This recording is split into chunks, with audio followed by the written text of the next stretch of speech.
તો વડોદરાથી મહત્વપૂર્ણ સમાચાર સામે આવી રહ્યા છે, જ્યાં વડોદરામાં નર્સ સાથે દુષ્કર્મ આચરનાર ડોક્ટરનો મામલો સામે આવ્યો છે કે જ્યાં આ સમગ્ર મામલામાં ડોક્ટર ભાવેશ વસાવાની ગોત્રી પોલીસે ધરપકડ કરી છે। ત્યારે સમગ્ર મામલાને લઈને એસીપી એવી કાટકડનું નિવેદન સામે આવ્યું છે, જ્યાં ડોક્ટર ભાવેશ વસાવાને નર્સ સાથે ઇન્સ્ટાગ્રામ મારફતે પરિચય થયો હતો।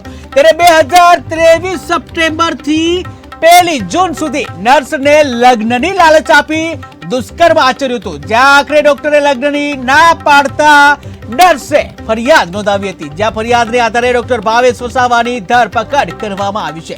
ત્યારે વડોદરાની જે મહત્વપૂર્ણ સમાચાર સામે આવી રહ્યા છે કે જ્યાં એક ડોક્ટરે એક નર્સ સાથે દુષ્કર્મ કર્યું હોય તેવો મામલો સામે આવ્યો છે, જ્યાં વડોદરામાં નર્સ સાથે દુષ્કર્મનો મામલો સામે આવ્યો છે। ત્યારે જે ડોક્ટર ભાવેશ વસાવાની ગોત્રી પોલીસે ધરપકડ કરી છે, ત્યારે નર્સ સાથે ઇન્સ્ટાગ્રામ મારફતે પરિચય થયો હતો અને જ્યાં નર્સને લગ્નની લાલચ આપી દુષ્કર્મ આચરવામાં આવ્યું હતું। ત્યારે આખરે ડોક્ટર ભાવેશે લગ્નની ના પાડતા જે નર્સે પોલીસ ફરિયાદ નોંધાઈ છે। ત્યારે આ પોલીસ ફરિયાદ નોંધાતા આખરે ડોક્ટર ભાવેશ વસાવાની ગોત્રી પોલીસ દ્વારા ધરપકડ કરવામાં આવી છે।